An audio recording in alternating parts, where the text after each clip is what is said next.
नमस्कार, मैं हूं रवि अवस्थी और मेरे साथ हैं सैयद मुर्तज़ा। सिर्फ 72 घंटे के अंदर ईरान युद्ध इतना खूनी और भयानक हो चुका है जिसकी आप उम्मीद भी नहीं कर सकते। सिर्फ 72 घंटे के अंदर हालात ये हो गए हैं कि ईरान के परमाणु ठिकानों पर सीधा हमला होने लगा है और ऐसी खबरें हैं कि IAEA ने सीधा बोला है कि ये एक परमाणु विनाश हो सकता है जो ईरान से शुरू होगा। सिर्फ 72 घंटे के युद्ध के अंदर ट्रंप इतना ज़्यादा बौखला गए हैं कि वो ब्रिटेन के ऊपर सीधा हमला करते हुए बोल रहे हैं कि तुम्हारी वजह से मेरा ऑपरेशन एपिक फ्यूरी जो है वो बुरी तरीके से डगमगाया है, सिर्फ तुम्हारी वजह से। तो ब्रिटेन के ऊपर जो अमेरिका का गुस्सा दिखाई दे रहा है वो साफ बताता है कि अमेरिका को इतना अंदाज़ा नहीं था कि ईरान बेहताशा हमले इस तरीके से कर देगा। सिर्फ 72 घंटे के अंदर आप मान के चलिए कि 11 से 12 जो मिडिल ईस्ट के देश हैं, जिसको हम पश्चिमी एशिया के देश बोलते हैं, वहां तक उसने दनादन मिसाइलें दागी हैं। और हैरानी की बात है कि लगभग 15 से 20% जो उसकी मिसाइलें हैं वो बहुत सटीक तरीके से हिट कर रही हैं। और कई जगह तो ऐसा हुआ है कि जो इनके थर्ड और पैट्रियट मिसाइल सिस्टम जो थे उसको बुरी तरीके से चकमा दिया है, जिसको बोलते हैं झांप देना। हिंदी में एक वर्ड होता है झांप, किसी के आगे हाथ कर दो तो वो लकपकाया जाता है, उस तरीके से झांप दी गई है मिसाइलों के थ्रू। तीसरी इंपॉर्टेंट बात यह है कि खामनेई के जाने के बाद ये माना जा रहा था कि ईरान पूरी तरीके से टूट जाएगा, लेकिन ईरान ऐसा लग रहा है कि पूरा ईरान जो है वो खामनेई बन चुका है। मैं सैयद मुर्तज़ा के पास सबसे पहले जाऊंगा। मुर्तज़ा, मुझे सबसे पहले ये बताइए कि अभी जो थोड़ी देर पहले हम लोग तेहरान में तबाही की तस्वीरें देख रहे थे, वो क्या एक बहुत बड़ा फेस्टेशन है ट्रंप और नेतन्याहू का? देखिए, वो एक कारपेट बॉम्बिंग है और तेहरान के उस इलाके में की गई है जो बहुत ज़्यादा आबादी वाला इलाका है। अब एक आबादी वाले इलाके में क्या कोई हाई प्रोफाइल टारगेट है जिसको ख़त्म करने की कोशिश की गई है? अभी हमें इस धमाके का रिजल्ट क्या है, क्या नतीजा है, हमें नहीं मालूम, कोई खबर अभी नहीं आई है। लेकिन ये बहुत बड़े धमाके हुए हैं और ये वही उसी तरह के बम इस्तेमाल किए गए हैं जो इजराइल ने हसन नसरल्ला को मारने के दौरान किए गए थे, या गाज़ा में जब इस बहुत बड़ी जो अटैक हुए हैं। ये जेडएम बम होते हैं जो अमेरिका से सप्लाई किए गए हैं और ये कई फीट गहराई में जाकर ये एक तरह से बंकर बस्टर का रोल निभाते हैं और बहुत बड़ी तबाही करते हैं। पूरी पूरी इमारत ढह जाती हैं इन बमों के धमाके से। तो ये बमबारी जो है वो तेहरान में की गई है और इस बमबारी का मकसद है कि ईरान को ये समझाने की कोशिश है कि अमेरिका या फिर इजराइल जो है इस युद्ध में पीछे हटने वाला नहीं है। लेकिन जैसे कि हमें जो खबरें आ रही हैं वो ये कि इस वक्त ट्रंप जो है वो काफ़ी वाकई बहुत फ्रस्ट्रेशन में है। उनके जो सेनाध्यक्ष हैं वो उन्हें बार बार ये सलाह दे रहे हैं कि आप जिस जंग में उतर गए हैं उसमें नुकसान होना तय है। और सबसे बड़ी बात ये देख लीजिए कि इस वक्त अमेरिका जो है, ट्रंप जो है, उनके जो सलाहकार हैं उन्हें बहुत अच्छी सलाह दे रहे हैं, लेकिन ट्रंप किसकी सलाह मान रहे हैं? उनका जो सही में जो सलाहकार जो बैठा हुआ है वो तेल अवीव में बैठा हुआ है। अच्छा, एक चीज़ आपको मैं 2-3 मुख्य खबरें पहले बता दूं। सबसे पहले आपको ये हम खबर दे देते हैं कि जो सुप्रीम लीडर 86 साल के अली खामनेई थे, उनकी पत्नी भी अभी उनकी भी मौत हो गई है, ऐसी खबरें आ चुकी हैं। वो बहुत ही बुरी तरीके से घायल हुई थी हमले में 28 फरवरी को। दूसरी इंपॉर्टेंट बात यह है कि पुतिन ने सऊदी में, अरब के देशों में कई जगह बात की है, जिसमें UAE के जो वहाँ के राजा हैं, वो राष्ट्रपति, उनसे बात की है और उनको बोला है कि आप ये इस युद्ध से पीछे हटिए, वरना यहाँ के जो परिणाम होंगे बहुत ही खतरनाक होंगे। तीसरी इंपॉर्टेंट बात यह है कि पुतिन के कार्यालय ने, यानी कि पुतिन के ऑफिस ने नेतन्याहू से भी बात की है और उनको सीधा बोला है कि अगर ईरान के नातांज परमाणु रिएक्टर से अगर किसी तरीके का लीकेज हुआ तो आप ये मान के चलिए भयंकर परमाणु विनाश होगा और रशिया चुपचाप मुंह बैठकर देखेगा नहीं, मुंह ताकता नहीं रहेगा कि आप क्या कर रहे हो। तीसरी सीधी सीधी चेतावनी अमेरिका और इजराइल को रशिया ने दी है कि अगर हमारे बुशर प्लांट, जो ईरान के अंदर इकलौता ऐसा एक प्लांट है, न्यूक्लियर प्लांट है जहाँ से परमाणु ऊर्जा के रूप में बिजली उससे बनाई जाती है, उस पर अगर अटैक हुआ तो रशिया सीधी जंग में कूद सकता है या उसके खिलाफ कोई बड़ा एक्शन ले सकता है। ऐसा रशिया की तरफ से क्लियर कट बोल दिया गया है। तीसरी इंपॉर्टेंट बात यह है कि सिर्फ 5 घंटे के अंदर ये खबरें सामने आ रही हैं कि ईरान ने अपनी 1500 मिसाइलें सिर्फ आज ही 24 घंटे के अंदर दागने का फैसला किया है। वो आपको हम पूरा डिटेल बताएंगे कि किस किस तरीके से कैसे कैसे मिसाइलें दागी जाती हैं और उसके पीछे का क्या प्रोसेस होता है, क्यों एक बार में 1500 मिसाइलें नहीं दागी जा रही हैं, क्यों 100, 150, 300 या 500 मिसाइलें एक साथ दागी जा रही हैं, ये हम आपको बताएंगे। लेकिन अभी की इंपॉर्टेंट बात यह है कि कतर, सऊदी अरब, जो बहरीन, ये वो ऐसे देश हैं जहाँ अमेरिका के सारे अड्डों के ऊपर भीषण हमले हुए हैं और उसके जो फुटेज आ रहे हैं उसे देखकर वो हैरान है। सबसे ज़्यादा जो फ्रस्ट्रेशन आया है ट्रंप को, जो उन्होंने बोला है कि मैं जानता हूं कि अभी हमारे 3 अमेरिकी सैनिक मारे गए हैं, लेकिन आने वाले दिनों में हमारे और भी सैनिक मारे जा सकते हैं। एक राष्ट्रपति पहले से ही मान के चल रहा है कि उसके सैनिक मारे जाएंगे, तो आप समझ सकते हैं कि मनोवैज्ञानिक रूप से अमेरिका कितना अपने आप को झुंझलाहट में देख रहा है। और यहां तक कि जो कतर, जो कुवैत से जो खबरें आई और जो तस्वीरें आई वो तो और भी फ्रस्ट्रेशन वाली थी कि अमेरिका के F-15E जो फाइटर जेट्स हैं, वो ऐसे 3 जेट्स जो हैं वो अब तक तबाह हो चुके हैं। एक का तो वीडियो भी सामने आ चुका है और उसमें ये दावा किया जा रहा है अमेरिका की तरफ से कि हमारे एयर डिफेंस ने उसको हिट कर दिया, जिसकी वजह से ये घटना हो गई। कुल मिलाकर 3 F-15E जेट उनके तबाह हो चुके हैं। मुर्तजा, मैं अब आपसे पहले ये पूछूंगा कि जो खाड़ी के देश हैं, मिडिल ईस्ट के देश हैं, वहां पर इतना ईरान हमला क्यों कर रहा है और इजराइल से ज़्यादा वो उन जगहों पर टारगेट क्यों कर रहा है? इसके पीछे का मकसद क्या है? दूसरा, मैंने एक अनुमान उस पर अभी रिसर्च की है तो ये पता चला है कि ईरान से लेके और जितने भी देशों पे हमले कर रहे हैं उसकी सबसे कम दूरी है 700 किलोमीटर और सबसे दूरी जो हवाई दूरी है वो है 1800 किलोमीटर। तो 1800 किलोमीटर दूर तक ईरान की मिसाइलें दंदनाती हुई जा रही हैं, ड्रोन दंदनाते हुए जा रहे हैं, अटैक कर रहे हैं। ये कैसे संभव हो रहा है? देखिए, अभी आपने F-15 की बात की और F-15 3 विमान गिरे हैं। अमेरिका कह रहा है कि ये फ्रेंडली फायर है। फ्रेंडली फायर मतलब कि आपके ही साथी, आपके ही रडार सिस्टम, आपके ही एयर डिफेंस सिस्टम ने उसको गिरा दिया या आपके दूसरे विमान ने उसको दुश्मन का विमान समझ के उस पर अटैक किया और वो उसका नुकसान हुआ, वो गिर गया। लेकिन क्या ये सच है? एक गलती हो सकती है, 2 गलती हो सकती है, 3 ब्लंडर कौन करेगा? अगर 3 ब्लंडर हो रहे हैं तो इसका मतलब दाल में कुछ काला है। और बहरीन जहां पर है, मनामा जहां पर है, वो जगह ईरान की ज़मीन से करीब 150 किलोमीटर के आसपास की दूरी है। और अगर आप देखें तो ईरान का जो long range air defence system है, एक है सैयाद 3 जो इन्होंने हाल में ही तैयार किया है, बहुत मॉडर्नाइज सिस्टम है, उसकी रेंज भी 150 से 200 किलोमीटर है। क्या ये तीनों जहाज जो हैं सैयाद 3 का शिकार बने हैं? दावा किया जा रहा है कि ईरान के एयर डिफेंस सिस्टम जो है वो नाकाम हो चुके हैं और वो पहले ही जो है उसको ख़त्म कर दिया गया है।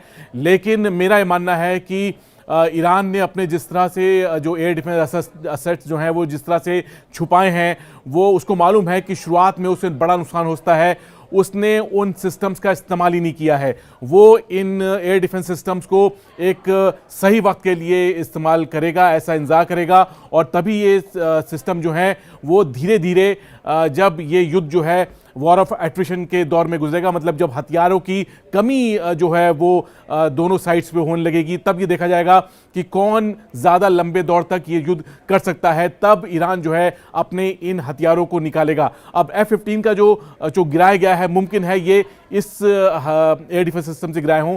दूसरा सवाल ये कि आपके ईरान जो है इन इलाकों में हमला क्यों कर रहा है?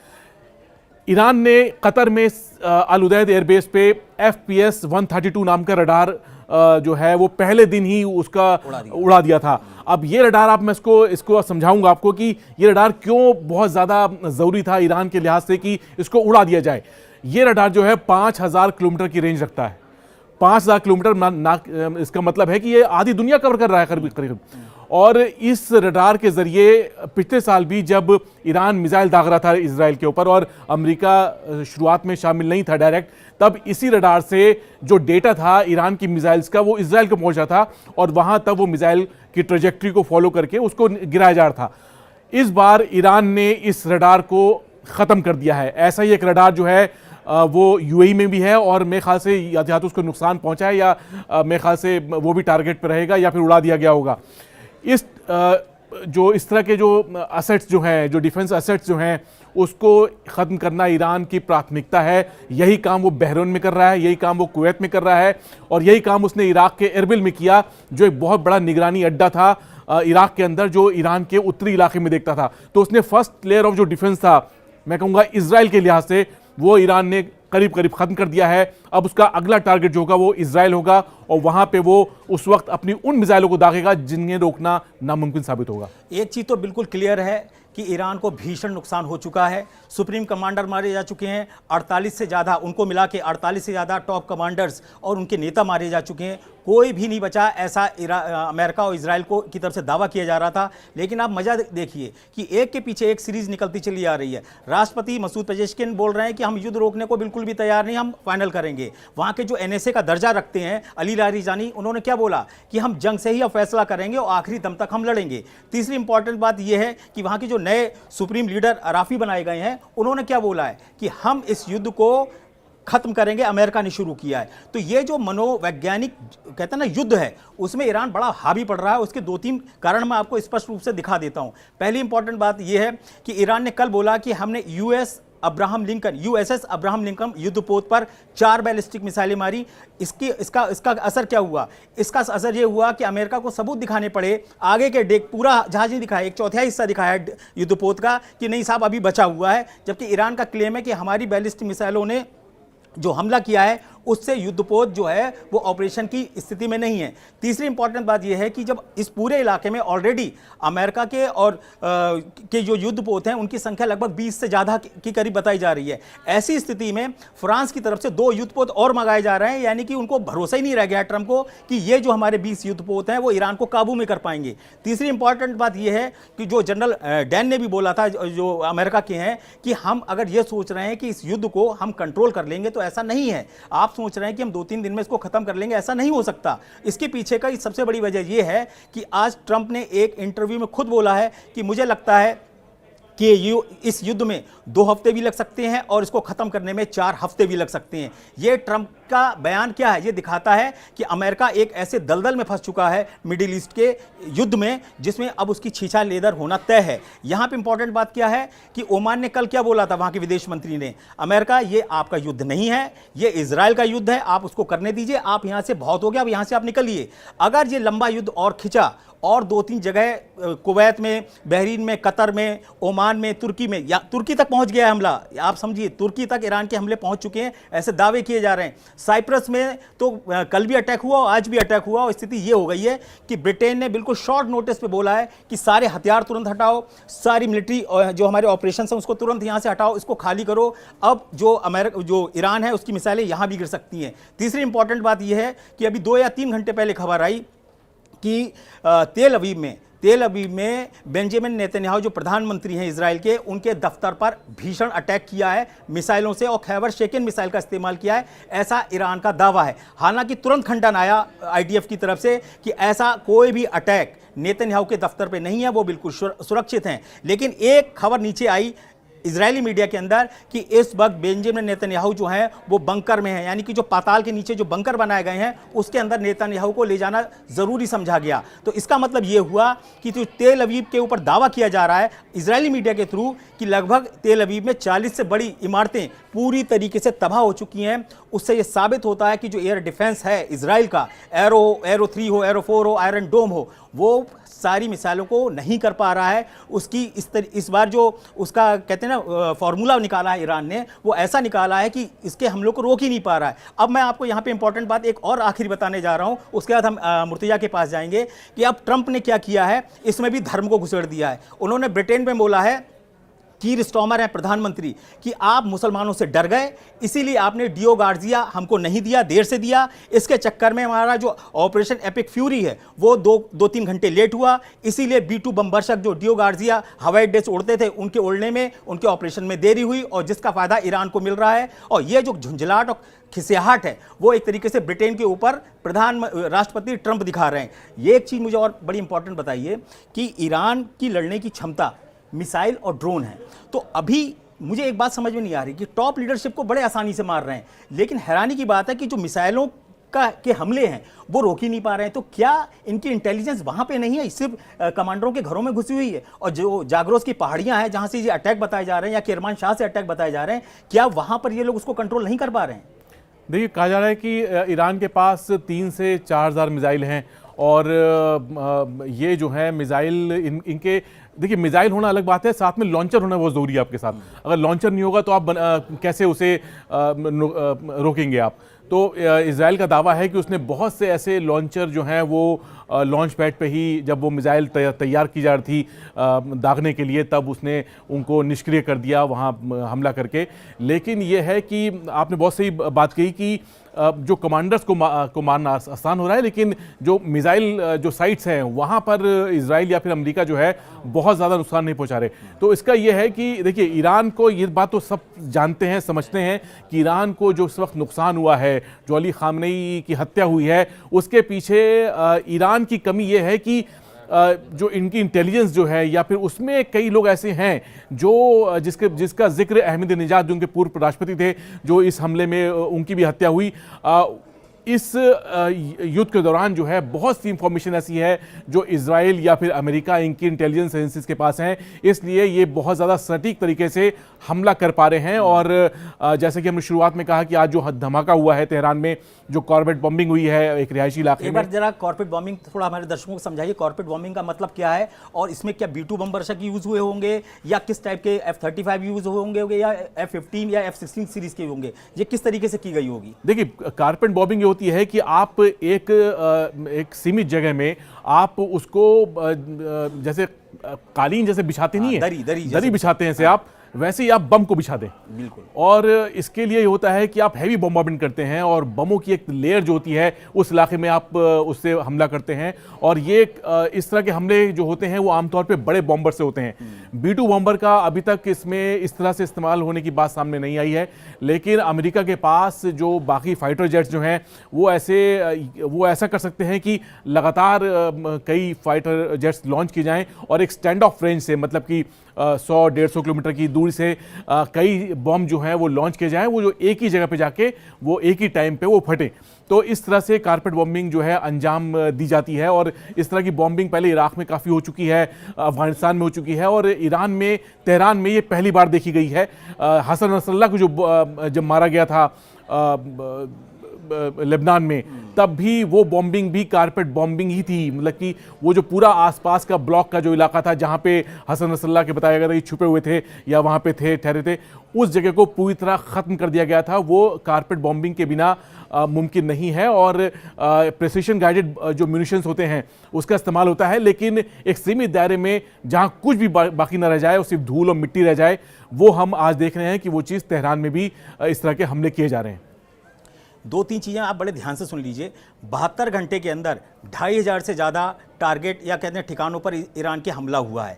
उसके ऊपर ये आप मान के चलिए लगभग 3000 से ज़्यादा मिसाइलें अलग अलग तरीके की दागी जा चुकी हैं। उसके ऊपर 1200 से ज़्यादा अलग तरीके के जो हैवी बम थे वो भी यूज़ किए गए। सिर्फ B-2 बम वर्षक से ही 14 तरीके के 14 GBU-57 बॉम्ब्स गिराए जा चुके हैं। इतना भीषण नुकसान, इतनी भीषण तबाही।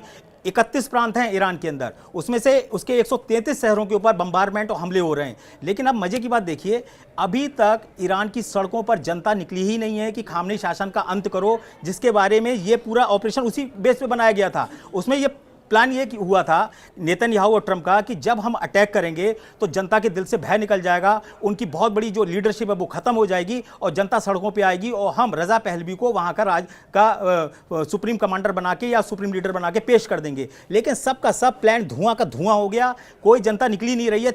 पश्चिमी तेहरान पूरा खाली हो चुका है। ईरान ने खुद बोल दिया कि तेहरान खाली कर दो, हम यहाँ आर पार की जंग करेंगे।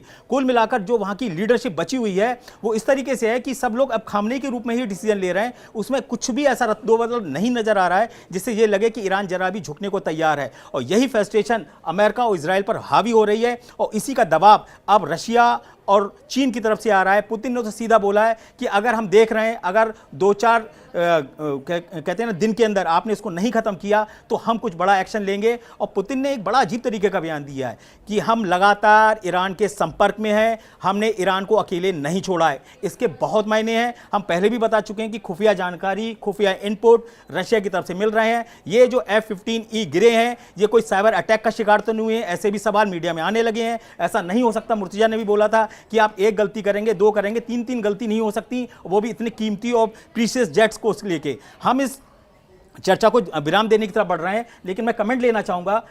ये मुझे बताइए कि ईरान की आने वाली जो कहते हैं ना 2-3 दिन की जो जंग होगी वो कितनी इंपॉर्टेंट है, और ईरान को इस युद्ध को जीतने के लिए अब करना क्या पड़ेगा, उसकी स्ट्रेटेजी क्या हो सकती है? देखिए, रीजनल वॉर की बात की थी खामनेई ने, और रीजनल वॉर का मतलब है कि इसमें पूरा इलाका जो है वो एक तरह से इस युद्ध की चपेट में होगा। साइप्रस का आपने, मैं अभी बताना चाहता था कि साइप्रस का आपने जिक्र किया कि साइप्रस पे हमला हुआ है, वहां पे अड्डे खाली किए गए हैं। अब साइप्रस इतना महत्वपूर्ण क्यों है? साइप्रस जो है भूमध्य सागर में एक देश है जो टापू के रूप में है, और ये वो जगह है जो जिस पर कुछ इलाके पे तुर्की का कब्जा है, कुछ इलाका ग्रीस के कंट्रोल में है, और यहाँ पर ब्रिटेन के मिलिट्री बेस हैं। ये वो जगह है जहां पर एक ऐसा रडार लगाया गया है। साइप्रस में एक जगह है लिमासोल, जो मतलब कि इसकी राजधानी भी है, और यहां पर एक ऐसा रडार लगा हुआ है जो उसी तरह निगरानी रखता है आसपास के इलाके की, जो जैसे कतर में जो रडार मारा गया है या उसको तबाह किया गया है, वैसे ही रडार वहां पर है, और वो निगरानी करता है पूरे क्या कहते हैं, ये तुर्की और आसपास रूस का ब्लैक सी आसपास के इलाके पे वो रडार नजर रखता है, और इसे बहुत ही स्ट्रेटेजिक प्लेस माना जाता है अमेरिका की निगरानी के, अमेरिका और यूरोप की निगरानी के लिहाज से। मेरे ख्याल से अगर ये साइप्रस पे आगे हमले होते हैं तो मेरे ख्याल से इस रडार को नुकसान पहुंचाने की कोशिश की जाएगी, और ये रडार को नुकसान पहुंचता है तो समझ लीजिए किसको फायदा होगा। ठीक। मैं आपको बता दूं, जो ट्रंप और नेतन्याहू समझ रहे थे कि ईरान का युद्ध उनके लिए हलवा है, वो बिल्कुल भी नहीं है भाई साहब। लोहे के चने साबित हो रहा है, ये बिल्कुल 72 घंटे के अंदर सामने आने लगा है, उसका फ्रस्ट्रेशन दिख रहा है, उसमें नुकसान साफ दिखाई दे रहा है। तीसरी इंपॉर्टेंट बात यह है कि पुतिन की एंट्री जो आ गई है वो साफ बताती है कि ईरान ने अपना काम कर दिया है। ईरान की परफॉर्मेंस को देखकर रशिया को जो कॉन्फिडेंस आया है कि ये माहिर लड़ाके हैं, खामने के खिलाफ कोई भी समर्थन, उनके खिलाफ कोई भी जो कहते हैं ना विरोध प्रदर्शन सड़कों पे नहीं दिख रहा है। इससे रूस का और चीन का कॉन्फिडेंस बढ़ा है। उनको भी लग रहा था कि शायद खामने के शासन को उखाड़ने के लिए जनता सड़कों पर उतरेगी, लेकिन ऐसा बिल्कुल भी नहीं हुआ। तीसरी इंपॉर्टेंट बात यह है कि जो ट्रंप को भरोसा दिलाया गया था कि एक बहुत बड़ा विद्रोह होगा सड़कों पर, वो कुछ भी नहीं हुआ। कुल मिलाकर यह है कि पूरा ईरान जो है वो एकजुट हो गया है और मरने मारने पर उतारू हो गया है। अगले 24 और 26 घंटे के अंदर मुझे ऐसा लग रहा है कि कुछ खबरें ऐसी आएंगी जो आपको हैरान कर देंगी, क्योंकि ट्रंप ने खुद बोल दिया है कि अभी हमारे कुछ लोग और भी हमारे सैनिक मारे जा सकते हैं या हमको नुकसान उठाना पड़ेगा, क्योंकि रक्षा मंत्री हैं जो अमेरिका के, वो भी ये बोलने लगे कि जहां से हम पे हमला होगा हम वहां पे हमला करेंगे। इसका मतलब ये है कि कुछ ना कुछ बड़ा पक चुका है और ये जो युद्ध है ये खोलने लगा है। और रवि, जो मैं ये बात मैं उसका जिक्र करना चाहूँगा जो आपने भी कही, जो आपने हम चर्चा कर रहे थे कि जिंदा खामनेई इतने खतरनाक नहीं थे, मरने के बाद खामनेई जो हैं वो बहुत ज़्यादा खतरनाक हो गए हैं। और ये सिर्फ अमेरिका और इजराइल के नहीं बल्कि पूरे पश्चिम एशिया में इस वक्त जिस तरह की लहर उठी हुई है, चाहे वो ईरान की बमबारी से हो, वहाँ पर जिस तरह के एहतजाज प्रदर्शन हो रहे हैं, उससे पूरा पश्चिम एशिया एक बहुत बड़े ट्रांसफॉर्मेशन के दौर से गुजर सकता है, और ऐसा मुमकिन नजर आ रहा है। आप याद रखिए कि ये जो ईरान के नतांज परमाणु ठिकाने पे हमला किया है यही टर्निंग पॉइंट है, और आप देखिएगा कि अभी तो ये 40 अड्डे तबाह बताए जा रहे हैं। ये संख्या बहुत तेजी से बढ़ेगी, क्योंकि 1500 से ज़्यादा ईरानी मिसाइलें अगले 24 घंटे के अंदर हमला कर चुकी होंगी। और हम नए अपडेट के साथ हम मुर्तजा फिर हाजिर होंगे। तब तक के लिए नमस्कार।